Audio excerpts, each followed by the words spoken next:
रट के जाइएगा तो फिर फेल होके आएंगे। भूकंप के कारण देखिए, भूकंप का पहला कारण जो होता है नवीन वलित पर्वत। वलित पर्वत जो मुड़ के ऐसे बना है, फोल्डेड माउंटेन है। हालांकि ये कोई खास कारण नहीं है, ये मेन कारण है प्लेट टेक्टोनिक का। अब जो सबसे महत्वपूर्ण कारण होता है प्लेट, विनाशीय प्लेट का किनारा। हैरी हैस ने प्लेट टेक्टोनिक का सिद्धांत दिया था, वो नेक्स्ट चैप्टर में हम आपको समझाएंगे।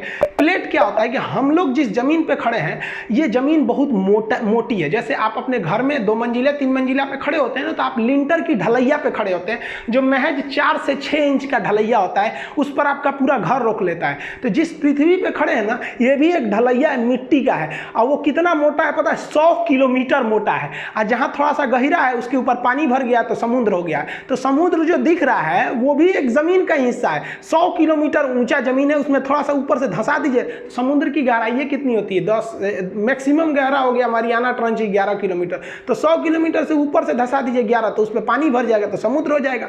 और नहीं तो उसके नीचे तो पूरा मिट्टी है ही है, तो लिथोस्फीयर का निर्माण कर देते हैं। तो हम लोग जिस पर खड़े हैं वो भी प्लेट है जिसकी मोटाई 100 किलोमीटर है। और ये प्लेट दूसरे प्लेट से जैसे टकराएंगे ना, तब आपका वहां आ जाएगा भूकंप। हम ये प्लेट को आपको प्रैक्टिकली एग्जांपल देकर समझाएंगे कैसे टकराते हैं सब 3D में। तो यहाँ मान लीजिए ये ब्लैक वाला एक प्लेट है, ये दूसरा प्लेट है, ये दोनों इधर आके टकराएंगे तो इसी किनारे पे ना भूकंप की संभावना ज्यादा रहेगी। तो जहां टकराने वाले किनारे रहते हैं उस किनारे को कहते हैं विनाशीय कगार, यहां भूकंप ज्यादा आते हैं। अब इसमें 2 चीजें होती हैं। प्लेट अगर आपस में आके सटेंगे तो उसे कहते हैं अभिसरण, ये ज्यादा डेंजर होता है। और प्लेट अगर दूर हटेंगे तो इसे कहते हैं अवसरण। अवसरण में जैसे जैसे प्लेट हटेगा ना, तो पृथ्वी के अंदर का ज्वालामुखी का मैग्मा धड़धड़ा के बाहर आ जाएगा। तो जब दूर हटता है तो उससे ज्वालामुखी आते हैं, वो भूकंप के लिए नॉर्मल माना जाता है। जबकि ज्यादा खतरनाक होता है प्लेटों का अभिसरण, खतरनाक होता है। जहां प्लेट टकराएंगे वहां भूकंप ज्यादा आएगा। अब इसी का सिद्धांत दिया था रीड महोदय ने। रीड ने दिया था प्रत्यास्थ प्रचलन सिद्धांत। इन्होंने कहा था कि जब एक प्लेट दूसरे प्लेट से टकराती है या दूर हटती है तो इसकी एक क्षमता होती है, कितना भी खींच दीजिएगा इसे दूर हटाने के लिए तो टूटेगा नहीं, लेकिन एक मैक्सिमम क्षमता के बाद ये टूट जाएगा, तब भूकंप आएंगे। या आपस में सटाइएगा तो ये मुड़ेंगे नहीं, इनके अंदर एक इलास्टिसिटी होती है, लेकिन उससे ज्यादा ढकेल दीजिएगा तो ये मुड़ जाते हैं, जिससे कि भूकंप आ जाते हैं। तो ये रीड का सिद्धांत कई बार पूछा है कि रीड का सिद्धांत किससे संबंधित है, तो आप इतिहास भूगोल में चल जाते हैं, तो ये भूकंप से संबंधित है। अब मान लीजिए कि जहां 2 प्लेट आपस में टकरा रहे हैं और उसी के ऊपर आप बिल्डिंग बना दीजिए, तो मानव जनित कारण हो जाएंगे। भाई वहां बनाने की क्या जरूरत है? अब मान लीजिए अंटार्कटिका में भूकंप आएगा, तो हमको क्या मतलब है भाई साहब वहां भूकंप आए चाहे नहीं है? भूकंप तभी खतरनाक होता है जब उसका मानव पर प्रभाव पड़े। मानव पर प्रभाव नहीं पड़ेगा, कोई दिक्कत नहीं है। तो मानव तो जानबूझ के भूकंप का कारण बन रहा है कि जो प्लेट टेक्टोनिक संवेदनशील विनाशी एरिया है वहीं पे आप जाके बांध बना दीजिए, सड़क बना दीजिए, तो टूटबे करेगा। भूकंप जो है उनकी 5 पेटियां हैं। पेटी का मतलब बेल्ट है कि यहां तो भूकंप एकदम भयानक आना ही आना है, जिसमें सबसे महत्वपूर्ण पेटी है प्रशांत महासागरीय पेटी। आपको बताएं कि जो प्लेट है 100 किलोमीटर, अगर ऊपर से 10 किलोमीटर धंस गया तो वहां महासागर बन जाएगा। तो आप महासागर को ये मत सोचिएगा कि प्लेट नहीं है, नीचे तो उसके भी जमीन है।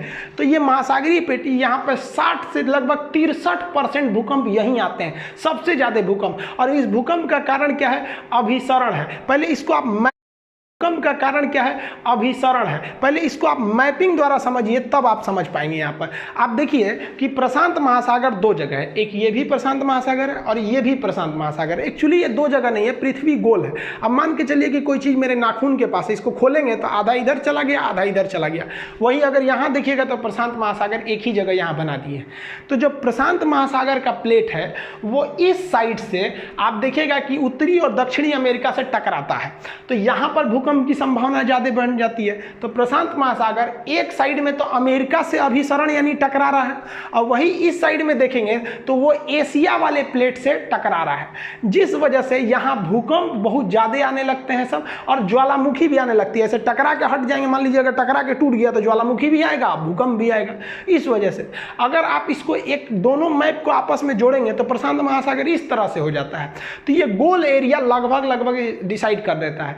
तो जिसे भूगोल की भाषा में रिंग ऑफ फायर कहते हैं, अग्नि वलय, क्योंकि भूकंप ज्वालामुखी आते रहता है तो आग धधकते रहता है, तो इसलिए इसे अग्नि वलय कहते हैं। आपसे कहेगा कि प्रशांत महासागर का जो अग्नि वलय है वो किस लिए है, तो याद रखिएगा वो ज्वालामुखी और भूकंप दोनों के लिए है। ये सबसे बड़ा भूकंपीय क्षेत्र आता है प्रशांत महासागरीय पेटी। ये अभिसरण होता है किस में, तो प्रशांत महासागर का एक ओर एशिया से और प्रशांत महासागर का दूसरी ओर अमेरिका से अभिसरण होता है, जिसे हम रिंग ऑफ फायर या अग्नि वलय कहते हैं। ये भूकंप और ज्वालामुखी दोनों के लिए है।